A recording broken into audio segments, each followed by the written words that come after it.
Olá, bem-vindo ao Capital Sensei. Hoje vamos mergulhar fundo em um dos livros de investimento mais importantes que você talvez não tenha lido.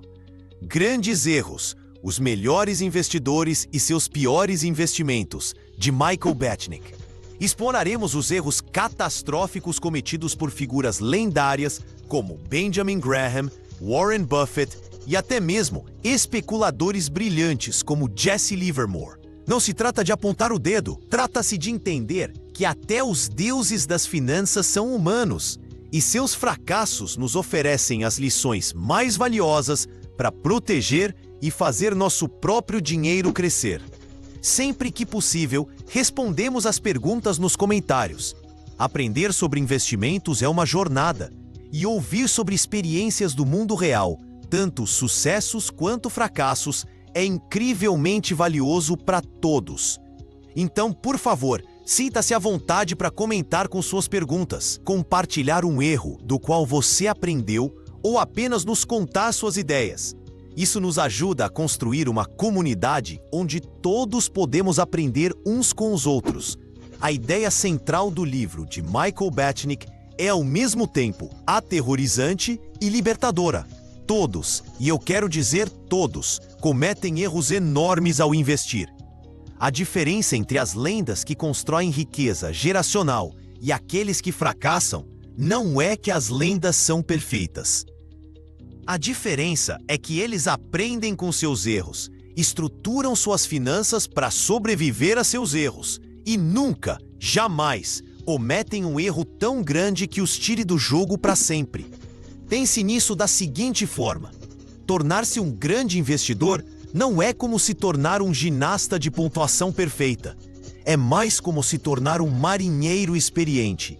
Um marinheiro experiente não é alguém que nunca encontrou uma tempestade.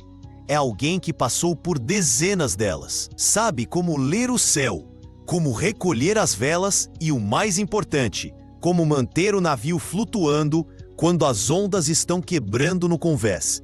O objetivo não é encontrar um mar perpetuamente calmo, é tornar-se um mestre em navegar as tempestades inevitáveis.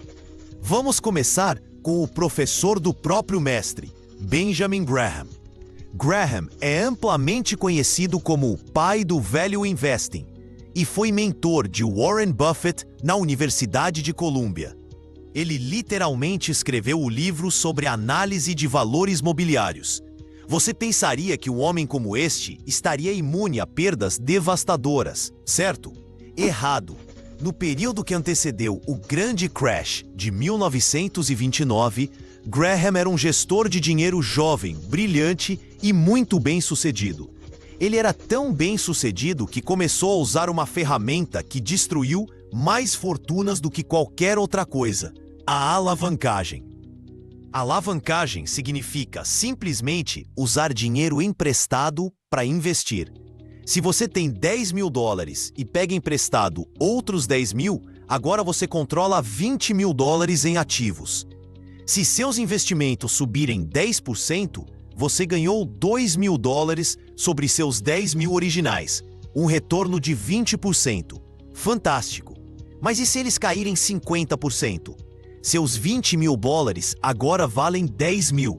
Você ainda deve os 10 mil que pegou emprestado, o que significa que seu capital original, seus $10 mil inteiros, foi completamente aniquilado. Você está no zero. Isso foi exatamente o que aconteceu com Graham. A quebra do mercado foi tão severa e prolongada que não importava o quão baratas ele achava que suas ações estavam.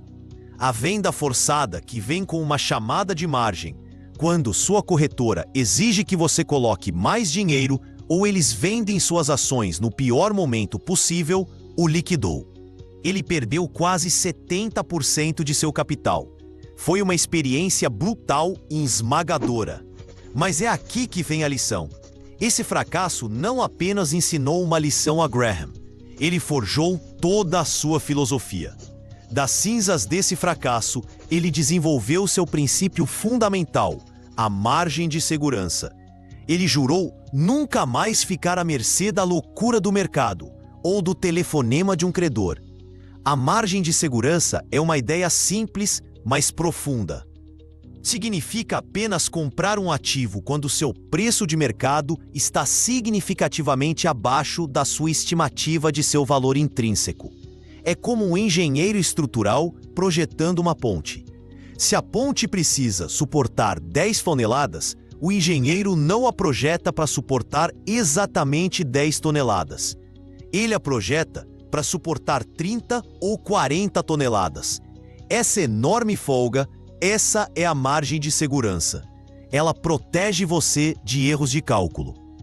Má sorte e eventos imprevistos. O maior erro de Graham tornou-se o alicerce de sua maior contribuição para o mundo dos investimentos. Agora vamos olhar para um tipo de operador completamente diferente: Jesse Livermore. Livermore era um especulador, um trader, não um investidor de longo prazo como Graham. E ele foi, por um tempo, um dos traders mais bem-sucedidos que já existiu. Ele era uma lenda em Wall Street no início do século XX. Famoso por fazer e perder várias fortunas multimilionárias. Sua operação mais lendária foi operar vendido no mercado antes da quebra de 1929. Um movimento que lhe rendeu pessoalmente o equivalente a mais de $1,5 bilhão em dinheiro de hoje. A história de Livermore é uma lição poderosa sobre os perigos do ego e da incapacidade de se adaptar. Ele acreditava que tinha um sexto sentido para o ritmo do mercado. Após sua enorme vitória em 1929, ele se convenceu de que era invencível. Ele continuou a fazer apostas enormes e altamente alavancadas, como sempre fizera. Mas o ambiente de mercado após a quebra era diferente. As regras do jogo haviam mudado. Livermore não conseguiu se adaptar. Ele continuou tentando executar a mesma jogada que havia funcionado antes, mas a defesa não era mais a mesma. Seu maior erro não foi uma única operação ruim. Foi uma falha de caráter. Foi a hubris. Ele perdeu toda a sua fortuna e mais um pouco, acabando profundamente endividado. Ele não conseguiu lidar com a queda, o golpe psicológico de não ser mais The Boy Plunger, o rei de Wall Street. Sua história é um lembrete arrepiante de que o mercado não tem memória de seus sucessos passados. Não se importa com o quão inteligente você é ou quanto você ganhou em sua última operação. Se você deixar seu ego convencê-lo de que não pode estar errado, você eventualmente cometerá um erro tão grande que encerrará sua carreira. É como um jogador de pôquer que ganha um pote enorme e então acha que pode ir all-in em todas as mãos. Mais cedo ou mais tarde, as cartas se voltarão contra você e você sairá da mesa com os bolsos vazios. Claro, temos que falar sobre Warren Buffett.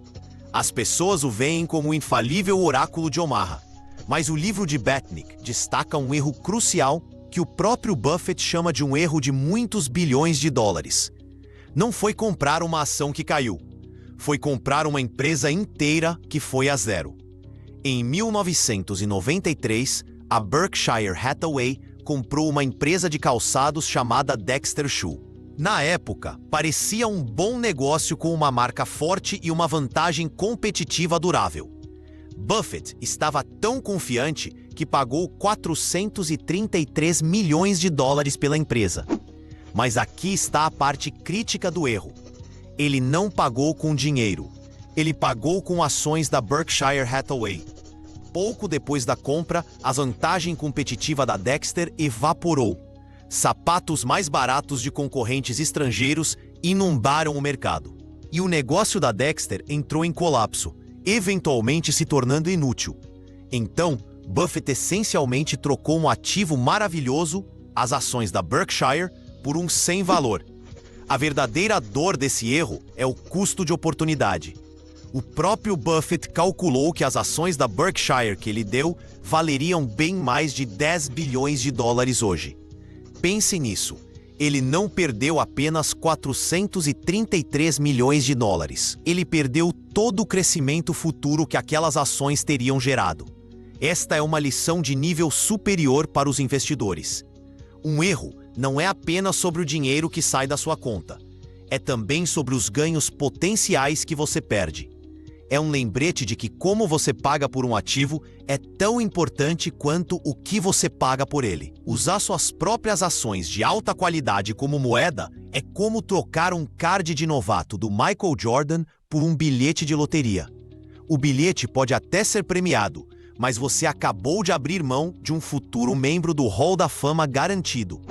Não vamos esquecer o parceiro indispensável de Buffett, Charlie Munger. Munger é conhecido por seu raciocínio afiado e seu foco na racionalidade em evitar a estupidez. Mas ele também aprendeu uma lição poderosa com um grande erro no início de sua carreira. Assim como Graham, Munger foi mordido pelo bichinho da alavancagem. No início dos anos 1970, ele administrava sua própria parceria de investimentos e, sentindo-se confiante, usou uma boa dose de dinheiro emprestado. Então veio o brutal mercado de baixa de 1973 a 1974, um dos piores da história moderna. O mercado caiu quase 50%. A carteira alavancada de Munger foi absolutamente esmagada. Ele enfrentou uma queda tão angustiante de mais de 50% em um único ano. Ele descreveu a dor psicológica como imensa. Embora tenha conseguido sobreviver e não ter sido completamente liquidado, a experiência o marcou permanentemente. Ensinou-lhe em primeira mão o puro terror da alavancagem quando os mercados se voltam contra você. É por isso que, pelo resto de sua carreira, Munger tem sido um dos críticos mais vocais do uso de alavancagem por investidores comuns. Ele entende que isso transforma o investimento de um jogo de soma positiva de possuir negócios em um jogo de soma negativa de roleta russa. A lição aqui reforça o que aprendemos com Graham. A alavancagem é a única coisa que pode forçar uma perda permanente de capital em um declínio de mercado que, de outra forma, seria temporário. Ela tira a decisão de suas mãos e a entrega à sua corretora. Outro caso fascinante do livro é John Maynard Keynes. Conhecemos Keynes como um dos economistas mais influentes de todos os tempos. Suas ideias moldaram fundamentalmente a macroeconomia moderna. Mas ele também era um investidor ativo, gerenciando o fundo patrimonial do King's College em Cambridge. E inicialmente ele não era muito bom nisso. Sua primeira abordagem foi o que se poderia esperar de um brilhante macroeconomista. Ele tentou ser um especulador top-down. Ele analisava tendências econômicas globais, flutuações cambiais e preços de commodities. E então fazia grandes apostas com base em suas previsões. O problema é que prever a economia inteira é incrivelmente difícil, mesmo para um gênio como Keynes. Ele sofreu algumas perdas muito grandes tentando acertar o tempo do mercado e prever eventos macro. Simplesmente não estava funcionando. A parte fascinante é o que ele fez a seguir. Ele não insistiu no erro. Ele mudou completamente sua estratégia. Ele admitiu que sua abordagem inicial era falha. Ele passou de um trader macro para um investidor micro. Ele começou a se concentrar em comprar ações de um pequeno número de empresas individuais, que ele acreditava serem bem administradas e com excelentes perspectivas de longo prazo, e as manteve por um longo período. Seus resultados melhoraram drasticamente. A lição? Ser um economista brilhante não o torna automaticamente um investidor brilhante. As duas habilidades são diferentes. Saber como o sistema climático funciona em geral não lhe diz exatamente onde um raio vai cair. Às vezes, é mais lucrativo ignorar as nuvens de tempestade e apenas focar em encontrar as casas mais robustas e bem construídas do bairro. Agora, uma das explosões mais famosas e aterrorizantes da história financeira, o Long Term Capital Management, ou LTCM. Este era um fundo de hedge iniciado em 1994 por uma equipe dos sonhos de magos financeiros. Incluía John Meriwether, um lendário trader de títulos do Salomon Brothers, e dois economistas ganhadores do Prêmio Nobel, Myron Scholes e Robert C. Merton. Esses caras criaram o modelo Black Scholes, uma ferramenta fundamental para precificar opções. Eles eram, sem exagero, considerados os caras mais inteligentes da sala. Sua estratégia era usar modelos computacionais complexos para encontrar pequenas discrepâncias de preços nos mercados globais de títulos e, em seguida, usar enormes quantidades de alavancagem para transformar esses pequenos lucros em lucros gigantescos. Eles acreditavam que seus modelos haviam essencialmente eliminado o risco.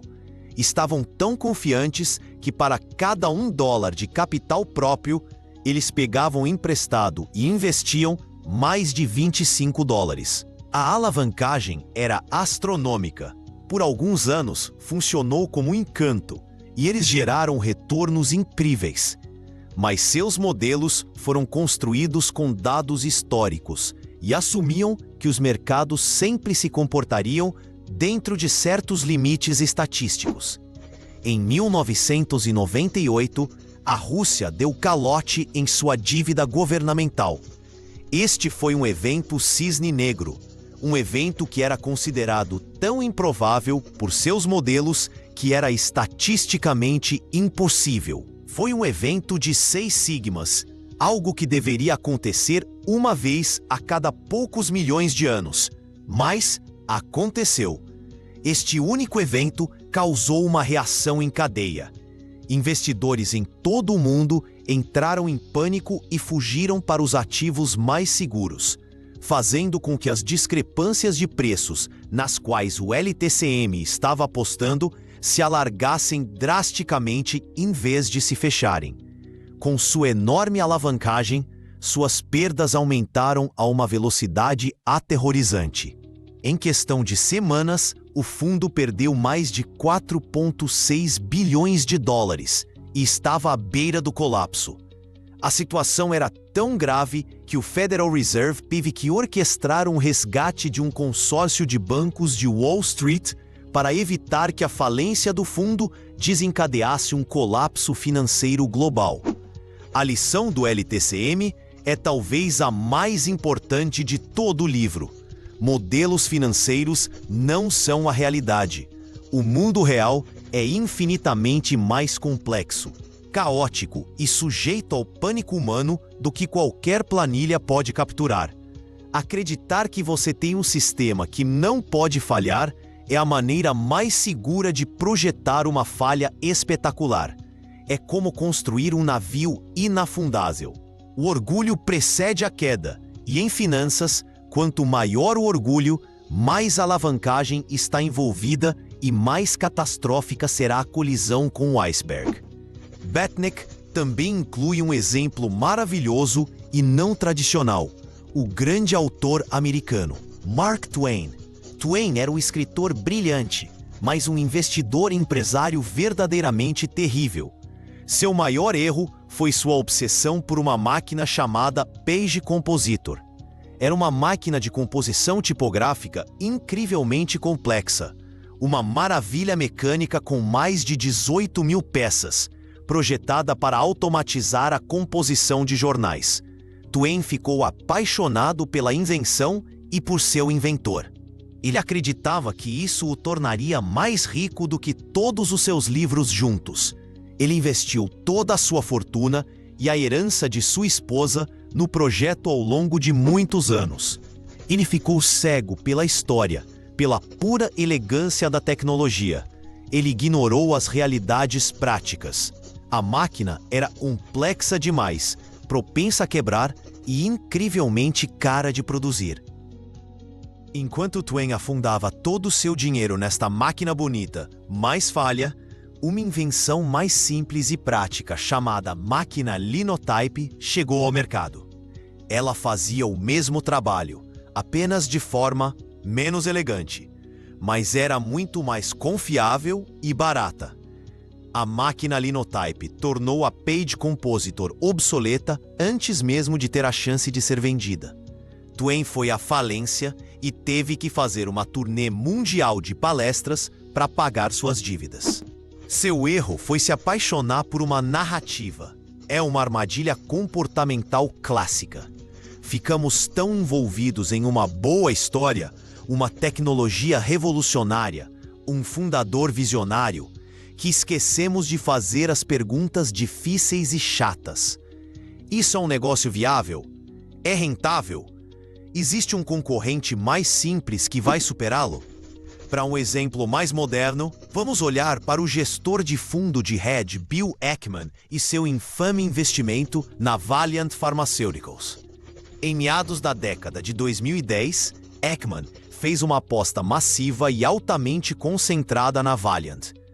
Ele acreditava que seu modelo de negócios era genial. A estratégia da Valeant era adquirir outras empresas farmacêuticas, cortar seus orçamentos de pesquisa e desenvolvimento a zero e, em seguida, aumentar os preços de seus medicamentos recém-adquiridos em centenas ou até milhares de %. Ackman se tornou o maior e mais vocal defensor da Valeant. Ele foi à televisão, fez apresentações de várias horas, defendeu publicamente a empresa e seu CEO. Seu fundo, Pershing Square, tinha uma enorme porção de seus ativos investidos nesta única ação. Este é um excelente